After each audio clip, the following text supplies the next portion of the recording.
Boa noite, pessoal. É um prazer a gente fazer aqui o nosso primeiro webinar. Boa noite, pessoal, da Upflux. Hoje o nosso tema é muito oportuno para o momento que a gente está vivendo aí de pandemia, que fala sobre eficiência nos processos hospitalares.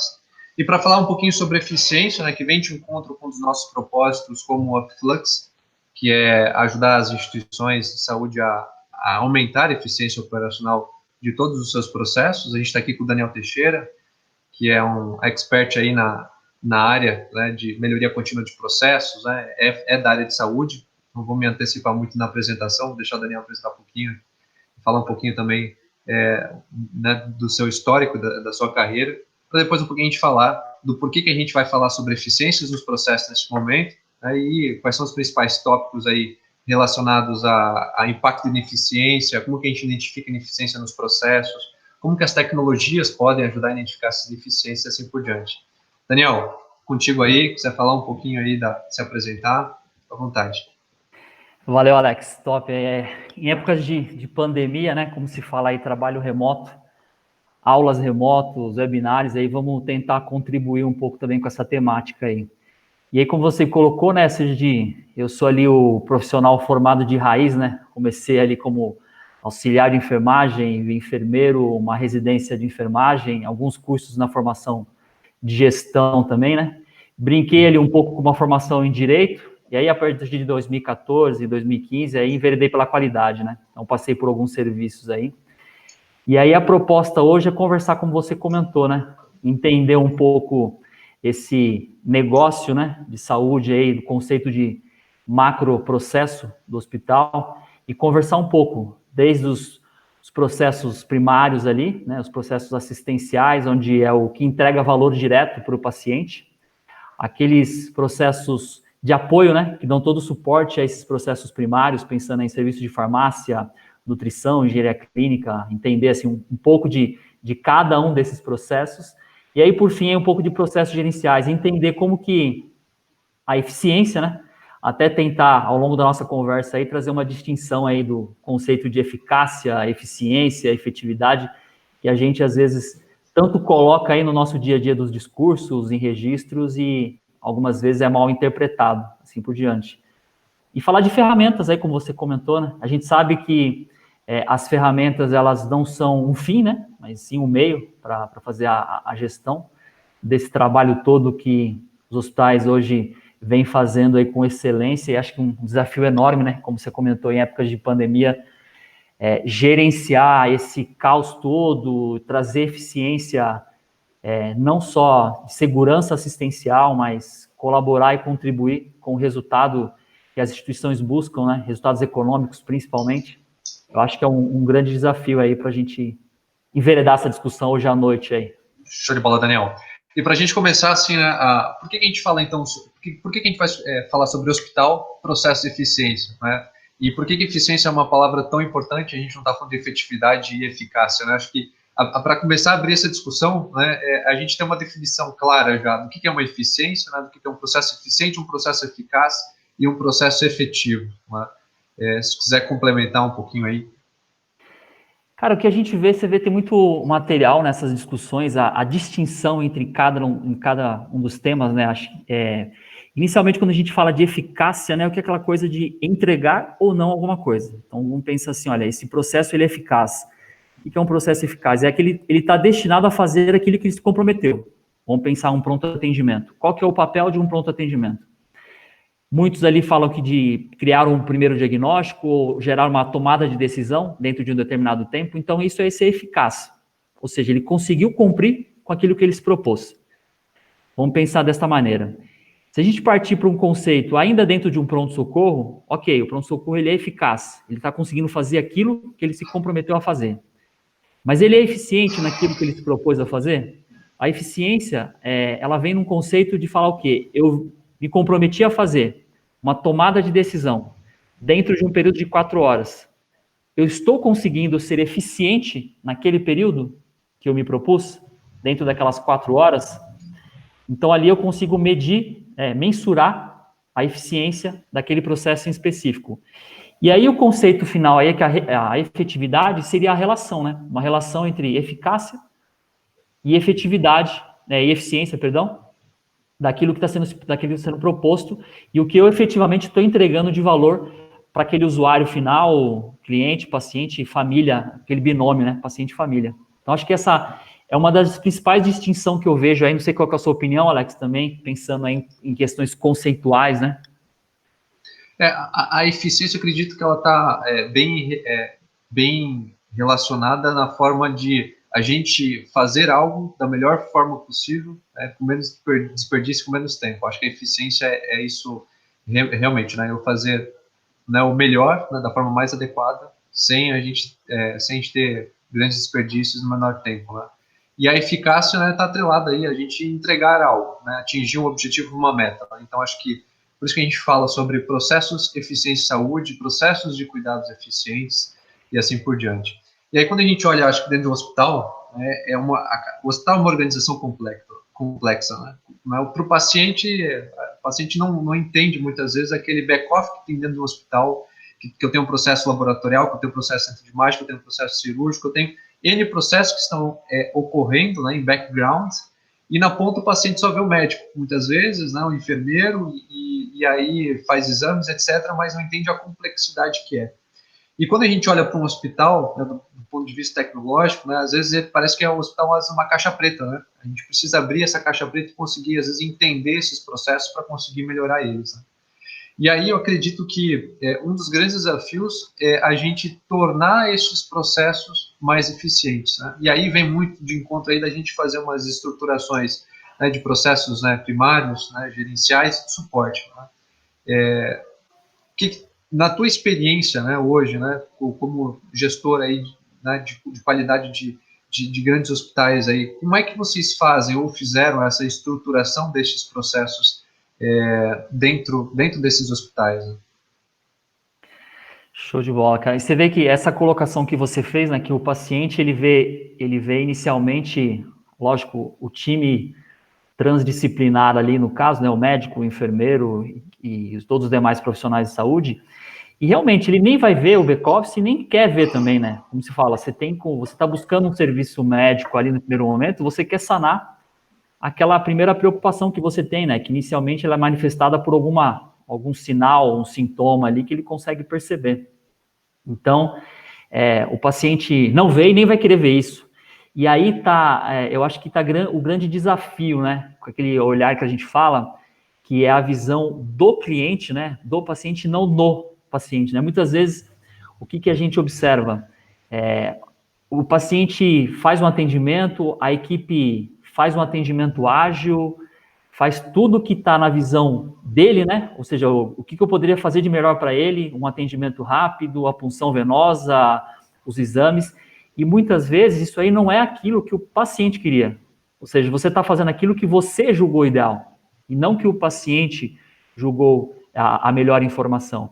Então, a partir dessa informação aí que a gente coloca, quais ferramentas que eu julgo fundamentais, né? Pensando de uma forma macro aí, né? Eu acho que toda instituição de saúde já tem que ter muito claro, parece meio piegas ali, né? Mas acho que o conceito de missão, visão e valores, cara, tem que estar claro. Eu acho que isso aí é fundamental. Então, qualquer instituição que você vê aí, esse tripé, né? Esse conjunto de informações, ele tem que permear todo o projeto da instituição, todos os objetivos da instituição.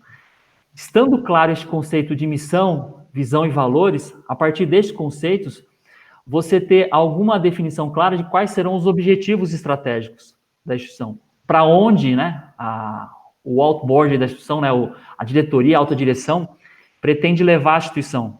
Ou seja, como que a gente vai chegar naquilo que a gente está se propondo a fazer. Então, a partir do momento que você tem missão e visão e valores definidos, você consegue definir quais vão ser seus objetivos estratégicos. Então, aí os objetivos estratégicos, como a gente fala, né, você tem inúmeras ferramentas aí já para começar a gerenciar, algumas usam BSC, algumas instituições aí mais jovens já estão falando um pouco de OKR, né, eu acho que já é tema para os próximos bate-papos nossos aí, falar um pouco de distinção de BSC e OKR e assim por diante, que eu acho que é hoje um tema bastante pertinente falar de OKR, né, quando a gente pensa de BSC aí, de gerenciar um ano, acho que o ano de 2020 aí fica claro, né? Até brinco aí com algumas pessoas, 2020 já está passando queda de Constantinopla, Egito e outros grandes temas da história que a gente teve aí. Mas aí, você, estruturando esse tripé, falando do conceito de objetivos estratégicos, ou seja, quais serão os nossos projetos? Quais projetos que a gente vai elencar que realmente são projetos comuns a toda a instituição? Né? E, então, tendo esta definição, a gente já começa a trabalhar uma questão de desdobramento, porque o modelo de gestão, acho que isso tem que ficar muito claro para todos nós, né? O modelo de gestão estando claro, as ferramentas é uma consequência, né? É um meio. A comunicação, ela tem que chegar em todos os níveis, né? Para todo mundo saber o caminho que a instituição tem que trilhar, né? Então, com certeza, ter uma visão, valor bem definido, né? É norte para todas as pessoas que fazem parte daquela instituição para fazerem a roda girar, né, no mesmo ciclo, no mesmo momento, para chegar no objetivo final da instituição.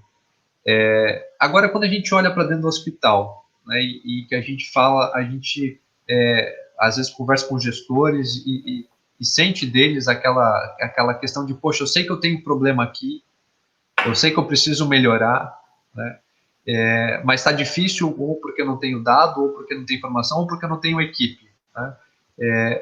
Quais seriam os primeiros passos, se a gente querer falar assim, poxa, vamos começar a fazer um ciclo PDCA aqui, né, outras metodologias, mas vamos começar a fazer essas melhorias de forma contínua, né? Acredito que o primeiro realmente é entender, né, a instituição como um todo e saber quais são os principais pontos e oportunidades dessas melhorias, né? E aí vem de encontro ali com os objetivos da instituição. Mas como que a instituição hoje, no teu ponto de vista, de um processo, vamos falar aí, uma área de qualidade, uma área assistencial, que está trabalhando aí para fazer a melhoria desses processos, quais são os primeiros passos que ela tende a adotar ou seria bacana adotar? Cara, se eu fosse ver até vamos usar aqui a experiência, né, que a gente já atuou em alguns serviços, acho que é uma definição clara do que você quer melhorar, o que você quer implementar, o que você quer corrigir, né? Então, acho que se você tiver uma definição clara, eu acho que quando você pensa aí em estruturas, né, de projetos de melhoria, a gente está falando de DMAIC, primeira etapa do DMAIC, qual que é? O Define, né, você vai definir. Quando você pega o PDCA, a primeira etapa do planejar, definir o problema. Então, o primeiro ponto ali que eu vejo, indiscutivelmente, é você ter uma clareza de qual o seu problema. Tem diversas frases aí, se você não sabe o que é, você não sabe onde chega, qualquer lugar serve, acho que a gente não precisa ficar falando desses conceitos, mas a definição do problema, ela é a base de tudo, né? Se você tem clareza de qual é o problema inicial que você tem. E o grande, como você colocou, né, o desafio de definir esse problema, né? Porque aí a gente sabe que os dados hoje são um grande problema, né? Aliás, ele é um aliado e ao mesmo tempo é um problema, porque as pessoas colocam, mas tá bom, eu já sei o que eu quero chegar, mas como que eu faço para mensurar? E aí, muitas vezes, para fazer a mensuração aí, eu tenho que fazer atividades de mapeamento, reunindo inúmeras pessoas numa sala, ou eu tenho que trabalhar com planilhas de Excel, ou eu também já tenho um grupo, por exemplo, eu destacaria aí serviços de controle de infecção, a equipe de UTI e outros departamentos, né, que já trabalham regularmente com informação, mas alguns têm planilha de Excel.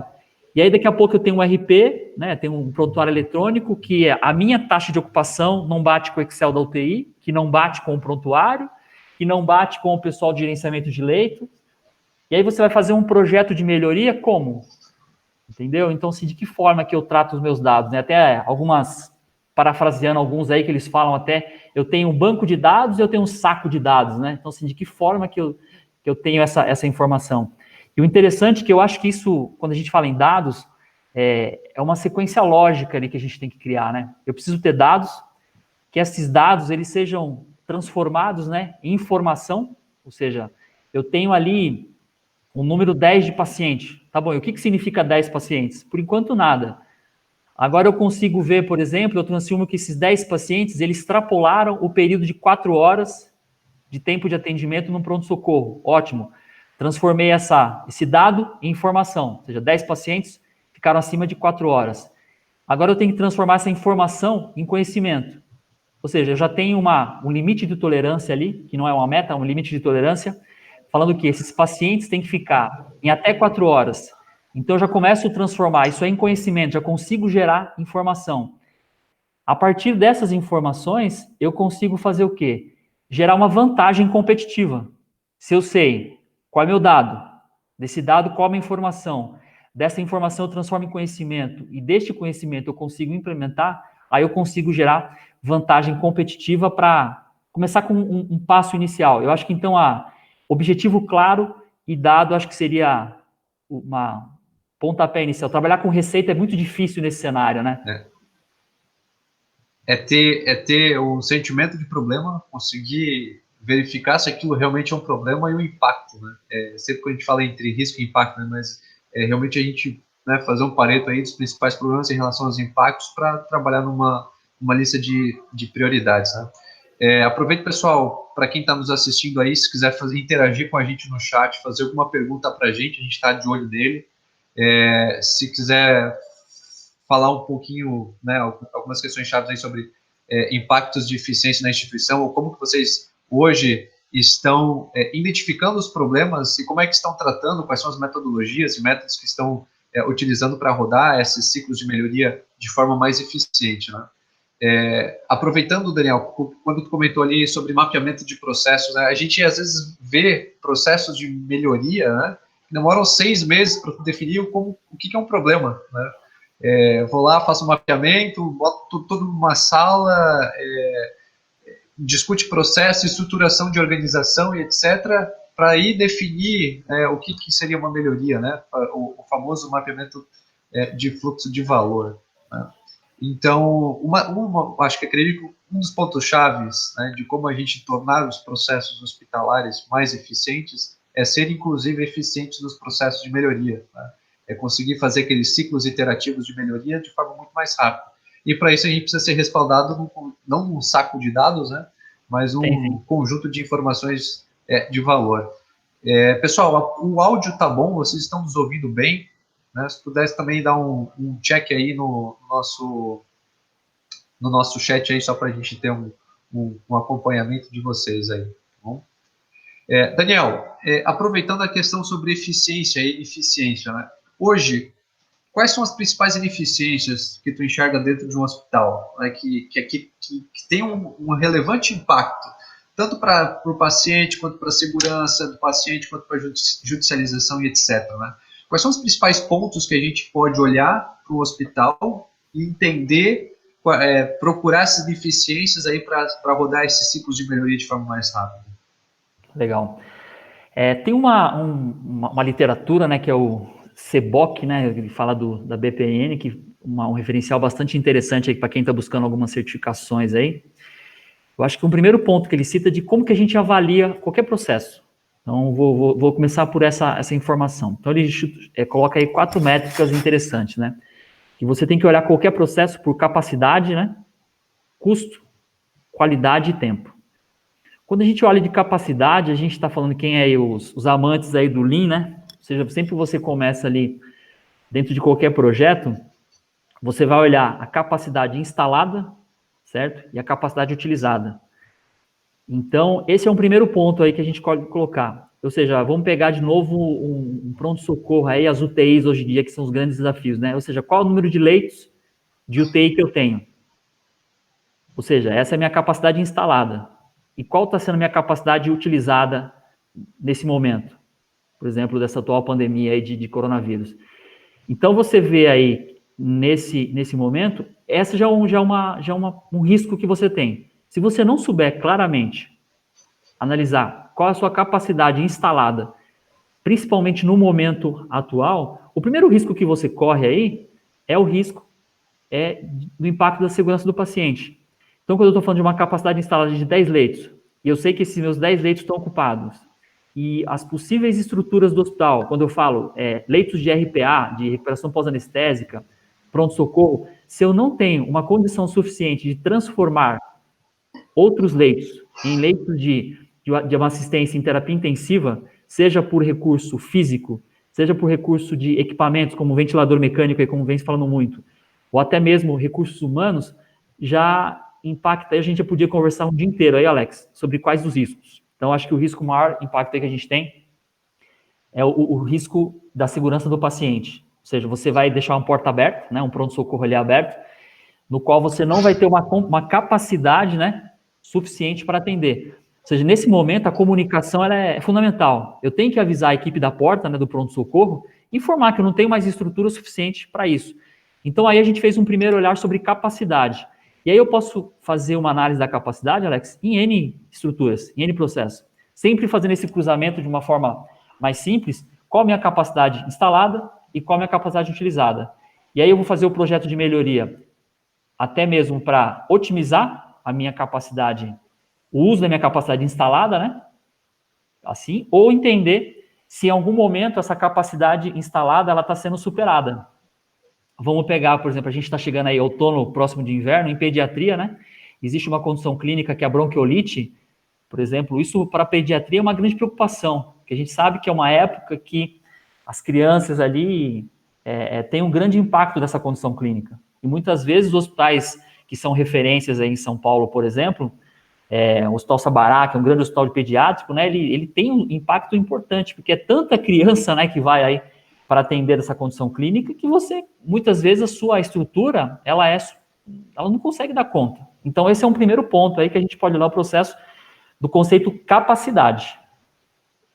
Um próximo item aí seria o conceito de custo.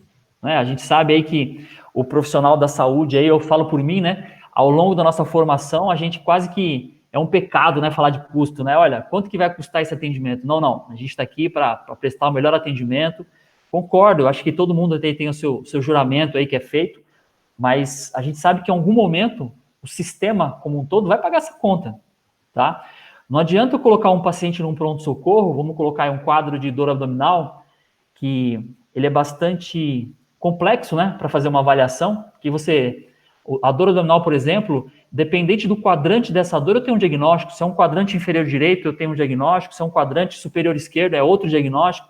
É um desafio enorme para o profissional médico trabalhar. Só que aí, diante deste quadro de dor, começa a se pedir N exames. Eu vou lá e faço um ultrassom, daqui a pouco eu faço uma tomografia, daqui a pouco eu faço um outro exame de imagem, faço uma repetição, e ao final do tempo aí, a gente vê que não foi eficiente, né, esse tratamento. Eu não consegui descartar uma hipótese diagnóstica ou eu fiz um investimento altíssimo no atendimento. Seja pensando no sistema público de saúde ou até mesmo no sistema privado, que em algum momento vai ter que se pagar essa conta. Então, a gente falou aí de capacidade e custo. E aí a gente fala de tempo. Tempo aí também a gente pode falar em números, desde tempo de permanência em pronto-socorro, que é o lead time aí que a gente vai falar de atendimento, tempo de permanência hospitalar de modo geral, né, média de permanência. Então, em tempo aí a gente poderia falar inúmeras informações, que esse tempo também, a gente sabe que ele é proporcional, né? Quanto maior o tempo um paciente fica dentro de uma instituição de saúde, ele é exposto a tantos outros riscos, né? Até quando tem aquele livro Errar é Humana aí, né, que foi um livro fantástico aí, que você fala, não existe nada mais perigoso no mundo aí que ficar internado numa terapia intensiva, né? Vamos pensar assim, dos riscos do que tem de erro, né, tudo mais, que a gente pode se expor ao risco. Lógico que o ambiente de terapia intensiva, ele é um ambiente extremamente seguro hoje em dia, né, com profissionais altamente gabaritados, equipamentos cada vez mais tecnológicos e integrados, né, em relação a toda essa informação para auxiliar na tomada de decisão, mas é um ambiente extremamente complexo. Então, o tempo, até falando, por exemplo, o protocolo de dor torácica, o tempo é dependente, ou seja, quanto menos tempo esse paciente puder ficar dentro da instituição, melhor, isso é o ideal. E aí o último item é qualidade, né? Mas só que a gente fala de qualidade, ele é extremamente vago, né? Quando a gente fala, o que é qualidade, né? Então, qualidade depende. Qualidade tem uma informação, a gente pode falar de eficiência, pode falar de efetividade, pode falar de cuidado centrado, de segurança. Então, toda essa informação. Mas aí, de qualidade, imediatamente colocando, seria atendimento dos requisitos críticos, né? Ou seja, qual é o requisito crítico para uma cirurgia? Ou seja, eu quero fazer uma cirurgia eletiva, eu não quero sair, olha, eu não quero ter uma infecção, entendeu? Eu não quero ter um evento adverso, então quais é o cumprimento dos requisitos críticos? Então, a gente poderia falar aqui diversas situações, mas eu colocaria essas 4 informações, Alex, para avaliar. Então, custo, capacidade, tempo e qualidade. E quando você não atende um desses 4 requisitos, os impactos, inicialmente, acho que segurança do paciente aí impacto imediato. Experiência do usuário também, porque você vai gerar uma insatisfação. Você vai gerar também impactos econômicos e assim por diante, né? Quando a gente fala em tempo, né, um tempo de permanência elevado degrada, né, relativamente, proporcionalmente, né, à experiência do paciente lá dentro, né, porque o paciente fica mais tempo, às vezes, de forma desnecessária, né?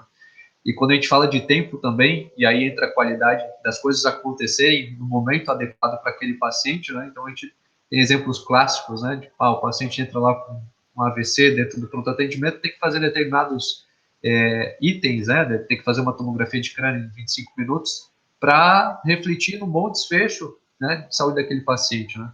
Então, permeia em vários eixos, né? E aí o não atendimento, né, de um tempo adequado, né, de um tempo padrão dos 25 minutos e concomitantemente ou não atender os tempos seguintes daquele atendimento, né, para aquele paciente que entrou com AVC, impactam diretamente em segurança, né, segurança, experiência, que pode gerar uma judicialização, que impacta diretamente na sustentabilidade financeira da instituição. Né? Então, são vetores, né, de custo, é importante olhar, né, mas tempo, experiência desse paciente e verificar se as coisas estão sendo pertinentes ou não, estão ocorrendo naquele tempo adequado ou não, são de extrema importância, né? E o que eu vejo é uma dificuldade muito grande, às vezes, de alguns hospitais, né, é conseguir acompanhar, né? Poxa, será que aquilo que está acontecendo com os pacientes, realmente está sendo pertinente, realmente está ocorrendo naquele tempo correto, né? E aí entra alguns desafios ali de definição de processos, né, de como que o processo tem que ocorrer, definição de protocolos, de como que um protocolo tem que ocorrer, mas não é só definir, né, um processo, um protocolo, não é só definir e deixar lá dentro de uma pasta de rede bonitinha, a instituição tem aqui os protocolos aqui institucionalizados, mas é realmente conseguir medir, né? Medir se aquilo que está acontecendo na prática está de acordo com aqueles padrões pré-definidos, né? E isso, né, no meu ponto de vista, pode complementar, acaba sendo um dos grandes desafios também, né? Eu tenho lá meus processos bem definidos, né, mas agora eles estão sendo seguidos, né? Estão refletindo o cuidado adequado, né?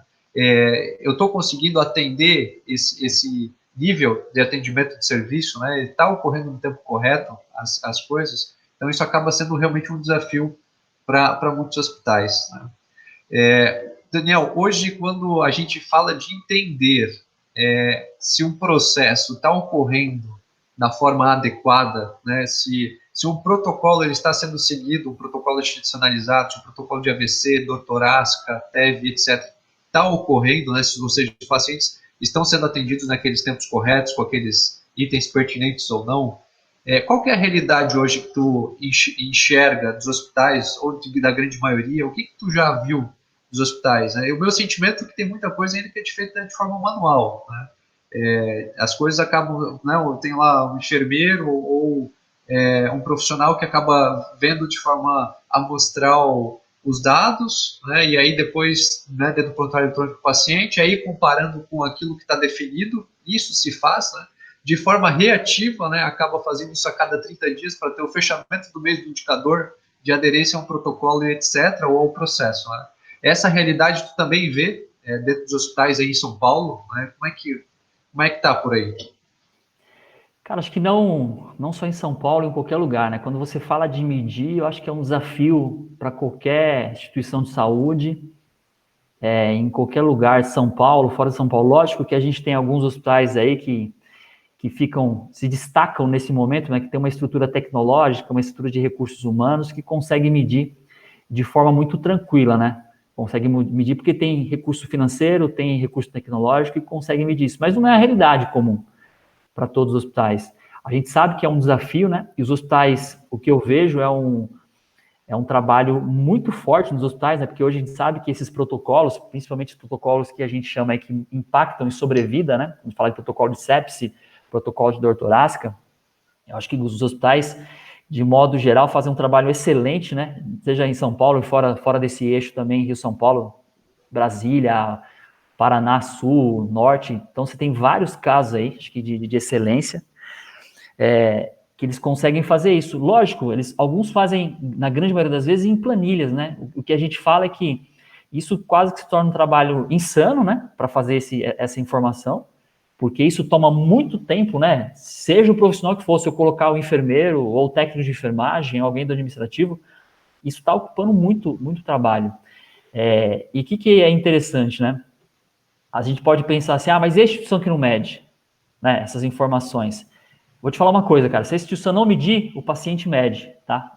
O paciente vai medir. E como que o paciente mede, né? Eu vou compartilhar minha tela aqui, Alex, eu vou pedir licença para você compartilhar rapidamente, só vou mostrar aqui uma informação rápida, que eu acho que é uma coisa muito legal, que é o quê? Você já consegue ver minha tela? Estou vendo sim. Então aqui, eu vou pegar o Einstein aqui, tá? Aqui eu acho que o Einstein foi eleito aí, um dos melhores hospitais aí que teve agora em 2019, né? Por N questões aí. A gente sabe aí do papel da instituição, né? Não só como hospital, mas como atividade de ensino, N pontos aí. Então, vou tomar liberdade aqui, me desculpem aí qualquer coisa aí, Einstein e os seus admiradores. Mas aqui, ó, eu coloquei o Hospital Einstein aqui, né? E vi essas avaliações aqui, ó, uma avaliação do Google. Então, a gente tem tanto o Google, né, quanto outras ferramentas que é o Reclame Aqui. Então, acho que o hospital só tem motivos para comemorar, né, ou seja, da eficiência que eles têm hoje aqui. Mas quando a gente entra no Google aqui, por exemplo, ó, eu tenho 769 comentários, tá? E aqui eu posso classificar esses comentários aqui como mais relevantes, os mais recentes, maior classificação, menor classificação e assim por diante. Ou seja, se você não medir, cara, os clientes vão medir, entendeu? Aqui, ó, são pessoas aqui que usaram o serviço, ó, e estão fazendo as avaliações, ó, engajamento dos exames, ó, eles cumprem os horários, o hospital muito grande, tem recursos. Então, assim, o próprio paciente, né, ele está usando aqui as informações com o texto aberto, e a gente sabe hoje que, eu acho que você pode falar até melhor do que eu aí o conceito de linguagem natural, né, leitura da linguagem natural, conseguir avaliar essas informações e trazer conceitos claros, né, deste conteúdo aqui. Então, ou seja, isso que você falou, se o hospital não medir, ou seja, não fizer a mensuração, fica tranquilo, o paciente vai fazer de alguma forma, né, seja por meio de um Google, Facebook, ou um Reclame Aqui, ou qualquer outro dado. A gente sabe, eu vou interromper aqui a apresentação, tá? Vou interromper aqui. Então, esse material vai ser mensurado de alguma forma. Mas, lógico, né, como a gente colocou novamente, é fundamental que, primeiramente, esse processo, né, seja muito bem desenhado. Ou seja, esse modelo de gestão esteja claro. Que esse conceito de atendimento esteja sistematizado. E a gente até fala aí, né, profissionais de enfermagem, né, eles trabalham fortemente com esse conceito, né, de sistematização da assistência da enfermagem, né, que é a famosa SAI aí. E eu tinha uma professora, a professora Regina, né, a professora Vera Regina, do Dante Pazanese, ela até comentava comigo assim, falou, a gente pode fazer sistematização em qualquer lugar, no papel de pão, eu posso sistematizar com qualquer informação. Ou seja, a sistematização, a organização, ela não depende do sistema. Ela pode ser feita de qualquer forma, no Excel, uma planilha, qualquer que a gente use aí. O importante é que esteja claro para todo mundo. Quem que a gente vai atender aqui, ou seja, qual é a patologia? Exemplo, dor torácica. Quais serão as métricas, né, que a gente vai definir para falar que efetivamente a gente está tendo eficiência nesse modelo? Exemplo, tempo porta-eletro, tempo porta-balão, troponina, ou seja, tem a mensuração clara. E que de tempos em tempos, né, em determinado momento, a gente consiga mensurar essa informação. O que a gente sabe? As instituições de saúde, elas fazem isso. Pronto-socorros, UTIs, os times, né, time de respostas rápidas aí, grupos de trabalho. O fato é que, dependendo do volume de atendimento que você vai fazer uma análise para isso, fica quase que insano, né? Fica um trabalho bastante complexo, né? Não vou chamar de complicado, né? Mas complexo. Para a gente entregar um resultado, né? Fazer uma análise ali, trabalhar com o conceito de análise de causa raiz, que a gente tanto fala dentro do ambiente hospitalar, né? Compreender este cenário, ok? Transformar dado em informação, informação em conhecimento, e trazer esse conhecimento para uma vantagem competitiva de hospital, ou seja, fazer com aquele protocolo, gerenciado ele ou não, no caso, torne a instituição realmente uma referência, né? Demonstre uma força daquela instituição junto daquele grupo de pacientes. Então, acho que esse é o o grande propósito. Aí entra a necessidade, né, Daniel, de olhar os processos fim a fim, né? De não olhar somente não estou atendendo no tempo adequado, né, o atendimento, o porta-eletro, o porta-balão, né, porta-troponina para um paciente que tem dor torácica ou para qualquer outro tipo de patologia ou sintoma, né? Mas quando a gente tem alguma ineficiência, olhando para o processo de cuidado do paciente, de novo, a gente tem todos aqueles processos em background, né, processo de laboratório, processo de centro de imagem, que eles precisam estar rodando, né, executando de forma adequada, né, com seus lead times adequados, com seus SLAs adequados, né, para permitir que também os tempos, né, assistenciais, né, para a jornada do paciente, para o curso assistencial do paciente, esteja de acordo, né? Então, um dos grandes desafios que eu vejo é estruturar um fluxo de informações em que tu sabe que eu tenho um problema para os meus pacientes que tiveram dor torácica, né, dando exemplo. E a partir desse momento, né, que eu estou tendo um problema desses pacientes que estão tendo dor torácica, porque não atendi um tempo adequado, porque não fiz as coisas de forma adequada, é realmente trabalhar nessa questão de análise causa-raiz. É conseguir saber que aquele problema ocorreu em determinado dia da semana, que eu tenho algum problema talvez no meu laboratório, tenho algum problema no centro de imagem, né, tem alguma questão de organização da equipe que não está adequada, né? É realmente conseguir estruturar um fluxo de informações de forma rápida, né, para que você consiga não atuar nesses pacientes também 10, 15, 20, 30 dias depois, né? Às vezes é o mais próximo tempo real, né? É saber que o problema está acontecendo agora, né? Porque assim a gente garante a segurança daquele paciente. Claro, olhar para o passado e a gente analisar como um todo o passado é extremamente importante, né, de extrema importância para a gente melhorar o futuro, né, melhorar os processos de hoje para amanhã. E agora, e aqueles pacientes que estão, né, agora, né, nessa situação que eu não fiz ainda o eletrocardiograma, mas o meu paciente está 20 minutos tendo meu pronto atendimento, né? Então, acredito que isso é importante realmente a gente ter, os hospitais conseguir estruturar esse fluxo de informação adequado, né, próximo ao tempo real, e sair um pouco da planilha Excel, né? A gente sabe que é moroso demais, né? A gente tem um cliente que tem um benchmark, para mim gerenciar 5 protocolos eu preciso ter um enfermeiro aqui. Mas eu estou falando de 5 protocolos, 5 patologias, né? 5 sintomas, etc., né? 5 doenças, né? E as demais, né? E as demais.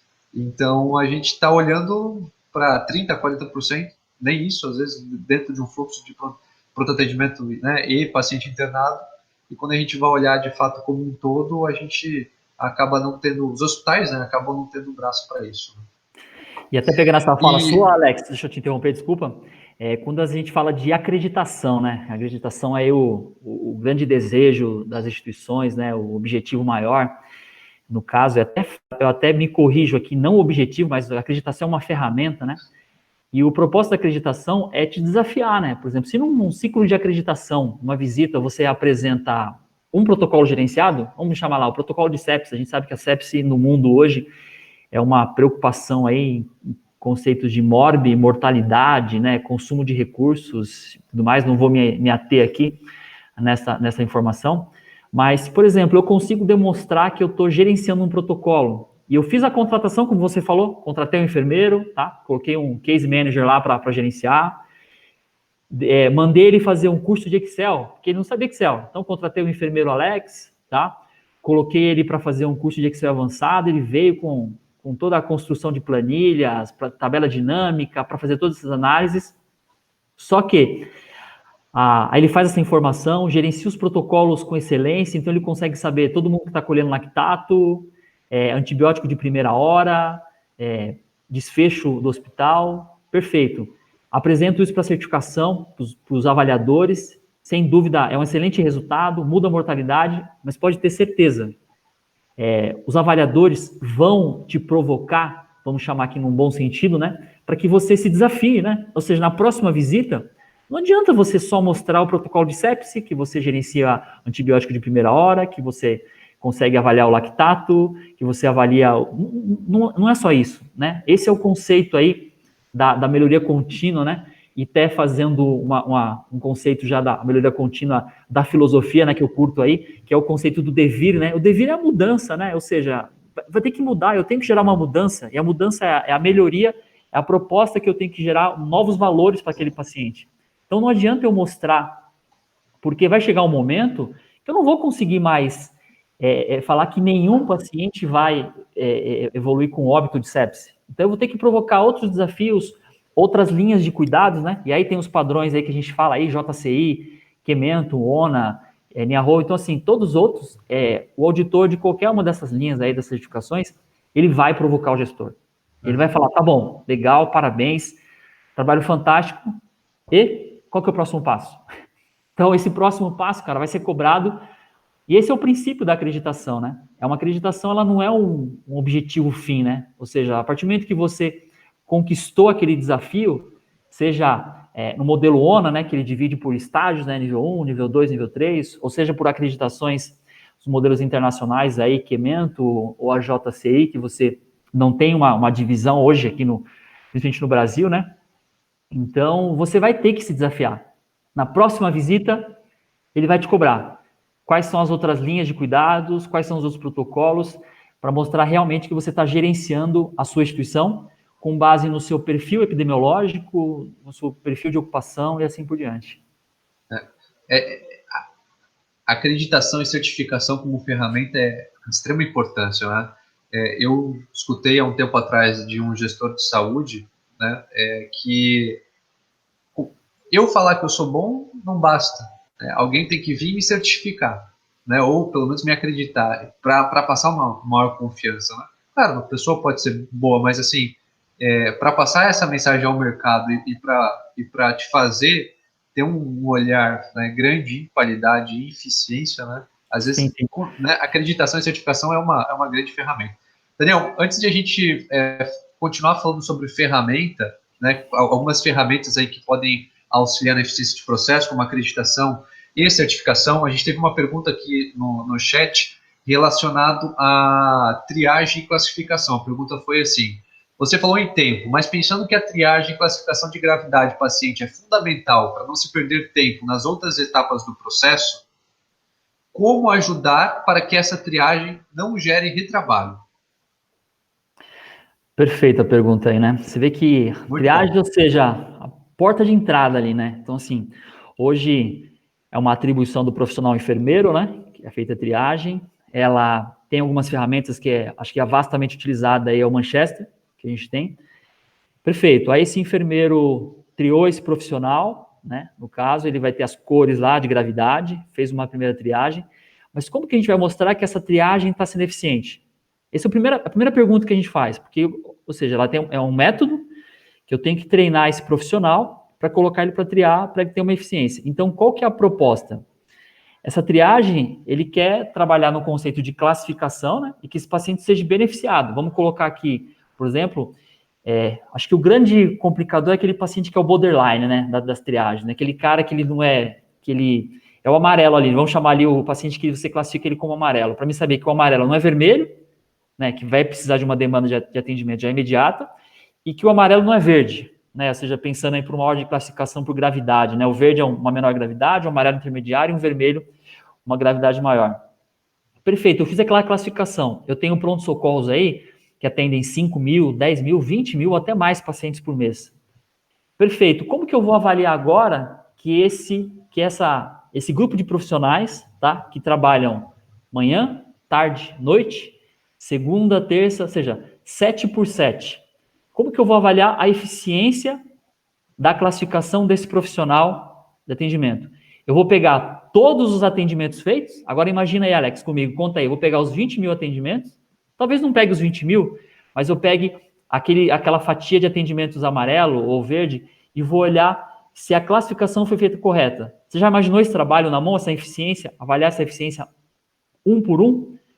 Então, daí da importância de estruturar um fluxo de informações que dê clareza, né? Porque quando a gente fala em triagem e classificação, isso demanda aí o tempo que o paciente poderia ficar aguardando uma consulta e tempo de permanência, né? Eles refletem, né? Então, eu tenho um paciente com nível de urgência baixo, né? O azul lá, é azul ou verde, né? Me corrija aí se estou errado. Sim, o azul teria o menor nível de urgência, né? Faz sentido esse paciente ficar 6 horas dentro do pronto-atendimento? Faz sentido esse paciente que foi classificado como nível baixo ser internado? Faz sentido esse paciente ser classificado como nível baixo ser internado e ainda gerar um retorno, uma reinternação em 24 horas, 48, 72 horas? Mas são tudo gatilhos, né? Que por meio de um fluxo de informação, permite a gente captar. Né? E aí, captando e medindo esse tipo de anomalia, né? Eu consideraria como anomalia, né? É onde você consegue startar essas questões de treinamento do profissional, mapear quais são os profissionais que estão gerando essa classificação, esse retorno, etc. Né? Mas o primeiro passo é medir, né? É medir. E aí, quando a gente fala ainda em retrabalho, né, aí entra todas as outras questões que a gente já vem discutindo há um bom tempo também, que são relacionadas aos contrafluxos, né? Então não é só eu medir o retrabalho do paciente triado, mas é eu medir e entender o paciente que retornou para o pronto atendimento, né, ou que o paciente que foi reinternado em 30 dias, né, saber, conseguir identificar um paciente que fez uma cirurgia e depois teve uma reabordagem cirúrgica, assim por diante. Né? Então tem N coisas dentro dos hospitais, quando a gente fala de retrabalho, ineficiência, contrafluxo, etc., que a gente consegue, tendo um fluxo adequado de informações, né, e ferramentas que saiam um pouco da planilha de Excel, porque é moroso fazer isso em Excel, né, que permite a gente ter uma estrutura melhor. Né? O Alex, você comentou uma coisa acho que é importante aí, né? São os indicadores de contrafluxo, né? Quando a gente fala, vamos falar do princípios, para a galera do Lean aí que está ouvindo a gente aí, né? Os apaixonados por Lean, quando a gente fala dos princípios Lean, né? São 5 princípios, né? A gente fala a primeira coisa, definir valor, né? Definir valor, mapear esse fluxo de valor, conceito de fluxo contínuo, falar de sistema puxado, né? E não empurrado, e perfeição, ou seja, buscar melhoria contínua sempre. Eu vou falar um pouco aqui mais de conceito de fluxo contínuo. Fluxo contínuo é o quê? Ou seja, se eu estou no pronto-socorro, vamos pensar aqui, eu vou no pronto-socorro, e aí eu vou com uma dor abdominal, como a gente acabou de comentar. Essa dor abdominal, o médico faz uma hipótese de diagnóstico que é uma apendicite, ok, perfeito, vou lá, ele olha, apendicite, Daniel vai ter que operar, ótimo. Ele me interna aí, já subo para o centro cirúrgico, faço uma operação aí, vou para o quarto, tá? Vou para o quarto, fico lá 3 dias, 3 dias o médico o cirurgião vai e fala, Daniel, ok, fique em casa agora um tanto de repouso, vou embora. Fluxo contínuo, tá? Fui no pronto-socorro, avaliei, diagnóstico, cirurgia, clínica, casa. Perfeito. O que é contrafluxo? Vou no pronto-socorro com dor abdominal. Aí me avaliam lá, falam assim, olha, não é nada, você tem que voltar depois. Aí eu volto, vou para casa, só que chego em casa, cara, essa dor não passa. Aí eu falo, vou ter que voltar no pronto-socorro. O médico até me falou, pode voltar. Aí eu volto. Perfeito. Chega no pronto-socorro, o cara fala, vou te internar. Ok, perfeito, vou me internar. Por que não me internou da primeira vez, né? Já fica essa pergunta, né? Por que não me internou do primeiro momento? O paciente já fica puto, já tem reclamação, vai impactar no NPS, os indicadores de qualidade. Aí o médico me coloca lá na unidade de internação, tá? Só que meu apêndice, assim, vou chamar um cara que é azarado, né? Meu apêndice vai e supora lá na história, meu apêndice dentro da unidade de internação. E eu começo a evoluir com um quadro de sepse. Ou esse apêndice já rompeu. E aí eu vou para a UTI. Ou seja, será que se ele me colocasse na UTI, no momento, já não teria me beneficiado de uma monitorização mais severa, em vez de me colocar na enfermaria? Ou seja, isso é contrafluxo. Não queria ficar porque a equipe da unidade de internação, não é que a UTI é melhor ou pior isso, não existe esse conceito. É que a unidade de internação, ela é destinada para um perfil de pacientes. Não existe melhor ou pior dentro de um ambiente hospitalar. É um time.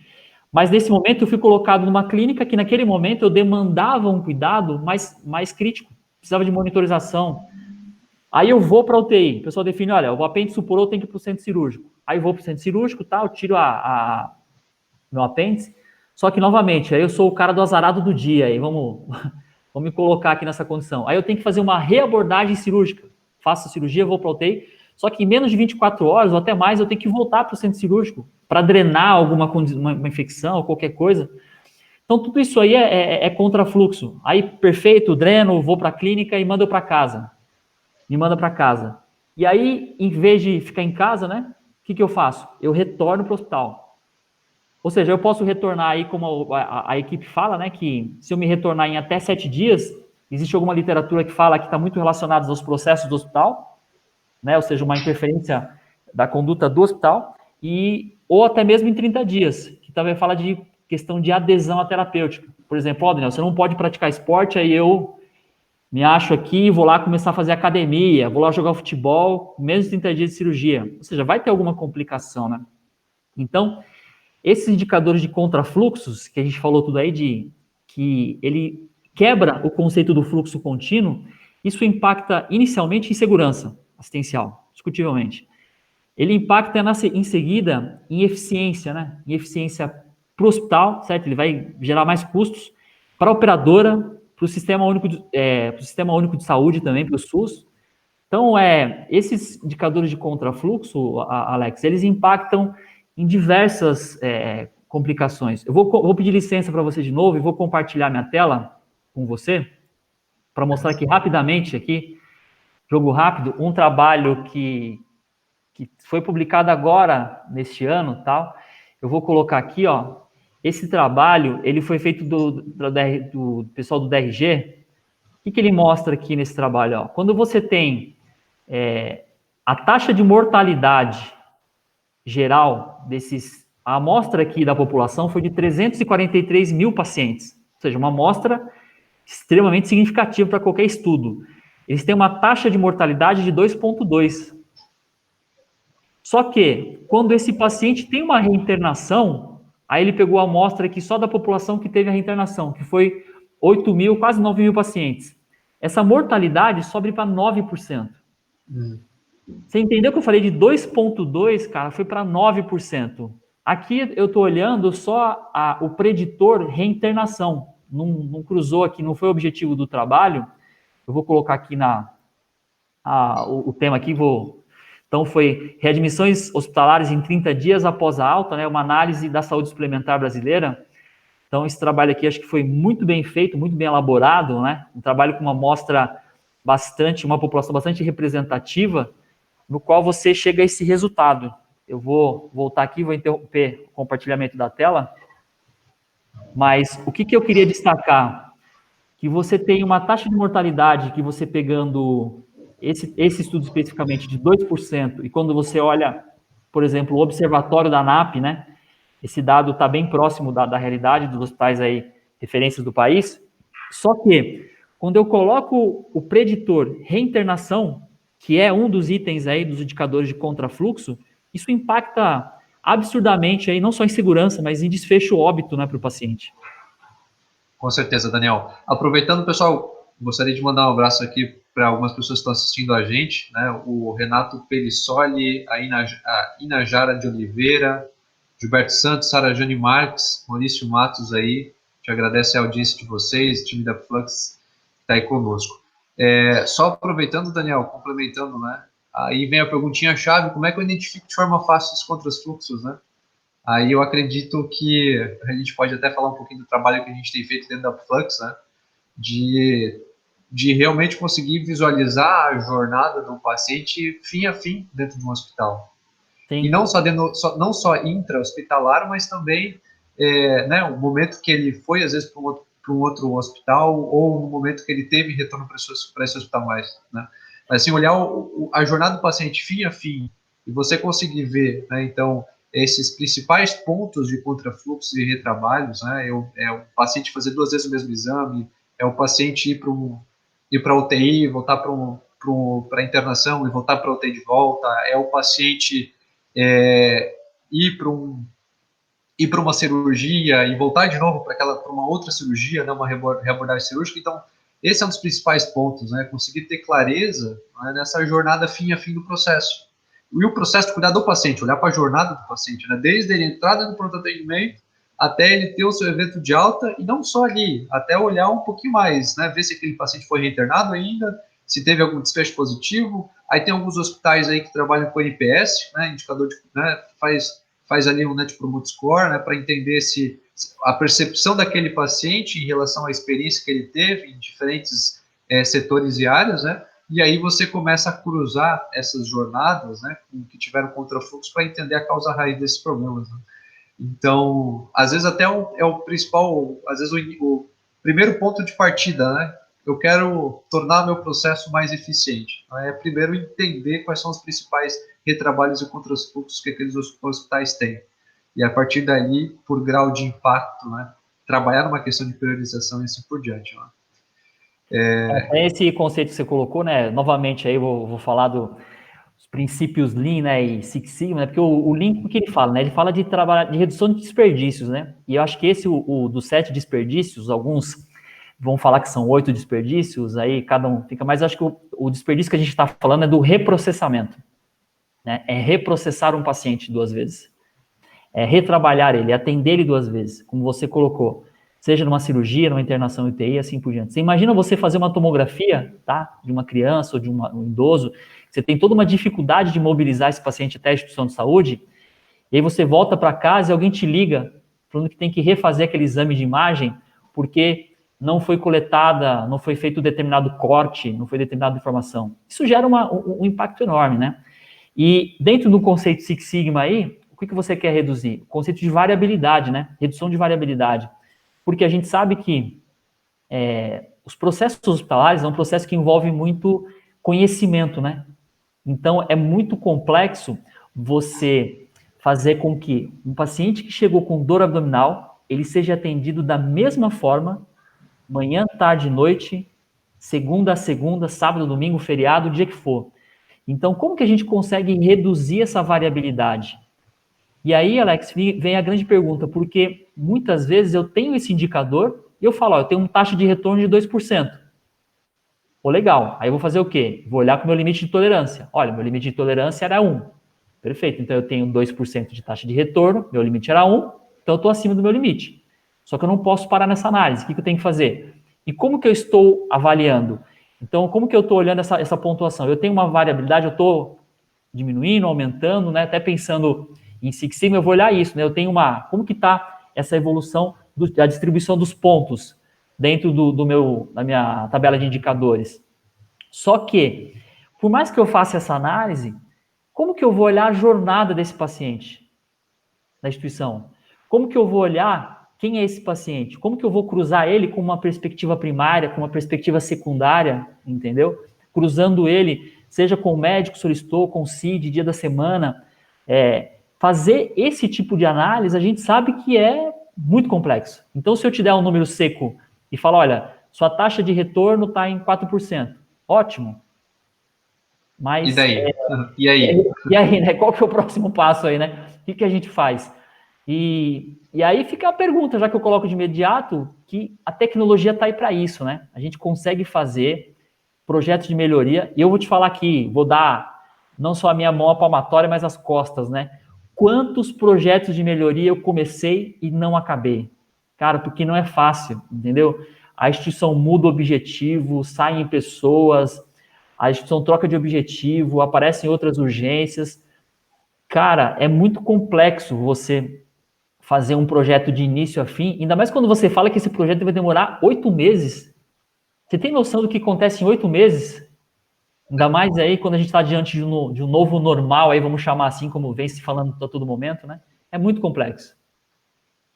A gente tem assunto para discutir aí horas e horas, né, Daniel? A gente tem assuntos aí para discutir sobre segurança do paciente e como a gente trabalha a segurança, definição de protocolos e como que a gente faz essas medições, né? Tecnologias que nos ajudam para isso, tecnologias que nos ajudam para entender a jornada do paciente, questões de eficiência, como é que a gente torna os processos,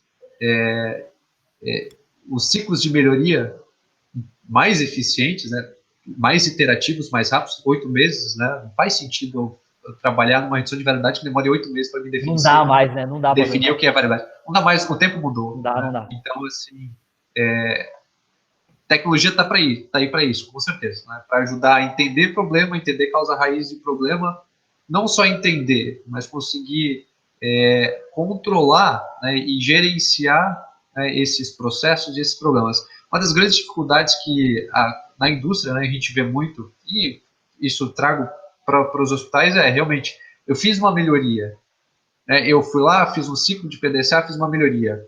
Tá, naquele momento, né, que deu aquele maior grau de impacto, resolveu.